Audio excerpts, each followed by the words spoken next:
Naghahanda na ang North America para sa mangyayaring solar eclipse ngayong April 8. Kaugnay nito, inanunsyo na ang pagsasara ng ilang mga paaralan sa Estados Unidos dahil sa alalahanin sa kaligtasan kapag nilukob na ng dilim ang ilang bahagi ng bansa.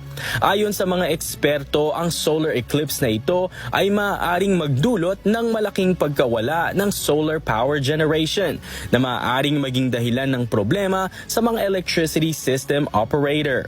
Inaasahan na milyong tao ang mag-aabang sa pangyayaring ito at maging ang mga astronomy enthusiasts mula sa ibang parte ng bansa ay magpupunta sa mga estadong daraanan ng eclipse.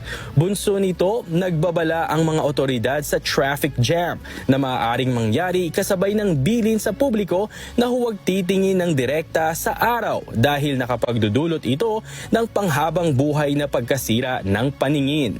Dagdag pa nila, nangangamba naman ang mga otoridad sa mga inaasahang kumpulan ng mga tao sa araw na iyon dahil maaari rin itong magpabigat sa local resources at emergency personnel sa lugar.